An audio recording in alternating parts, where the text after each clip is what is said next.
এই হলো পিঠে করবো বন্ধুরা।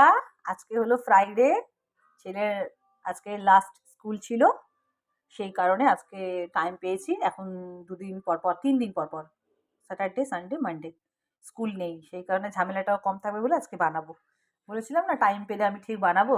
এখানে 1 কিলো চালের গুঁড়ো ছিল, এই যে সিদ্ধ আর আতপ চালের, বাজারের চালের গুঁড়ো দিয়ে না বেশি ভালো হয় পিঠে। আর এই হলো পাটালি গুড়, এই যে একদম গোটা। আর এই হলো 500 নলেল গুড়, খেজুরের গুড় না নলেল গুড় বলে জানি না, আমার তো জিভে আটকাচ্ছে বলতে। আর এটা হলো একদম দামি পাটালি, আসল পাটালি গুড় আমি চিনে নিয়ে এসেছি। আর এখানেও আরেকটু চালের গুঁড়ো রয়েছে, 2 রকমের, একটা সেদ্ধ আছে, একটা আতপানি যদি কম পড়ে, আর নিয়ে এসেছি আজকে সকালে। এতে আছে দুধ, নারকেল এখনো কোড়া হয়নি, এই যে নারকেল 4 ফালা আছে। এই নারকেলটা আমার মেয়ে কুড়িয়ে দেবে।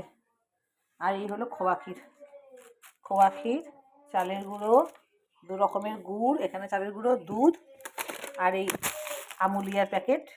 এটা যখন ওই পাটিসাপটার পুর বানাবো ওতে লাগবে খোয়া ক্ষীর আর আমুলিয়া, তাতে বেশি টেস্ট হয়। তো আর নারকেলটা তো পরে কুড়াবো, নারকেলে অনেক কিছু আরও দিতে হবে। যখন পুরটা বানাবো এলাচ দিতে হবে, খোয়া ক্ষীর দিতে হবে, আমুলিয়া দিতে হবে, সব দিয়ে বানাবো। দুধ দিতে হবে হালকা একটু নারকেলের পুরটা বানানোর জন্য। তো ঠিক আছে, এগুলো দেখিয়ে দিলাম, যখন বানাবো তখন দেখাবো। আর বানাবো হলো দুধ পুলি আর পাটিসাপটা। সাজ নিয়ে এসছি, আমার সাজটা নিয়ে বানাই, সাজ এনেছি। তো সাজটা একটু বলেছে যে একটু রোদ খাওয়াতে, আর একটু ভালো করে ধিমি আছে ভালো করে গরম করে আগে টেস্ট করতে, ফেটে ফেটে যায় কিনা ওটা। অনেকে চিতই পিঠা বলে, অনেকে সাঁচের পিঠে বলে। ছোটোবেলায় মামার বাড়িতে প্রচণ্ড খেয়েছি এই। আমার দিদু, মানে আমার মায়ের মা, আমার দিদু ভীষণ ভীষণ ভালো পিঠে বানাতো। তো আমার জীবনে পিঠে শেখা আমার দিদুকে দেখেই, আমাকে কেউ জীবনে হাতে খড়ি বা হাতে ধরে শেখায়নি। আর এই হলো সাঁচ, এটাতে চিতই পিঠাও অনেকে বলে। এটা আমি একবার হালকা গরম করে তেল দিয়ে আবার রোদ খাইয়ে রেখেছি, যত এটা পোক্ত হবে তত সাঁচের পিঠে ভালো হবে, ফাটবে না। এই হলো সাঁচ, আর এই হলো ঢাকনা। এই পুরো প্রফেশনাল আমি পিঠে আলা হয়ে গেছি রে, বানাবো একেবারে। নিয়ে যা, আমি প্রতি বছরই কিন্তু বানাই, এবছর না না প্রতি বছর। আমার বর বলবে, মেয়ে বলে বানিও না, মেয়ে তাও না বলে না, বর বলবে অশুভ, বানিও না, দিনে রাতে পিঠের মুখ দেখলে দিন খারাপ যায়। সবাই খাবে আর আমার বাচ্চারা খাবে না, দোকান দিয়ে কিনে আনবো, তা তো হতে পারে না। আমি কিনে, আমি সব কিনে এনে প্রতি বছর বানাই, এবং আমি অনেক লোককেও একটা সময় খাইয়েছি গুড়ের পায়েস, পিঠে, সবাই খেয়ে খুব তারিফ করেছে, বাহ। এবারে আরও বেশি ভালো বানাবো। হয় না, আস্তে আস্তে একটা অভিজ্ঞতা হয়ে যায়,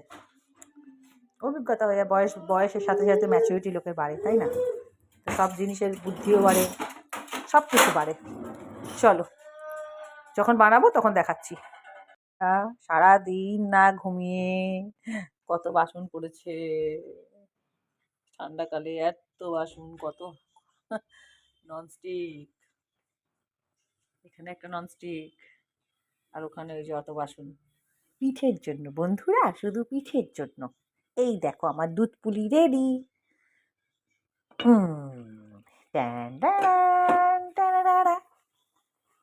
আহা কি গন্ধ, আহা হা, দুধের মধ্যে গুড় দিয়ে ফুটিয়েছি না, দেখো, এই দেখো, এই দেখো কেমন হয়েছে বন্ধুরা। আমার হাত অনেকবার ছ্যাঁকা খেয়েছি। দিয়ে দেবো ওপর থেকে একটু পাটালি গুড় দিয়ে দুধ ফুটিয়েছি, দিয়ে দেবো একটু, এই দেখো কি দিচ্ছি, নলেন গুড়।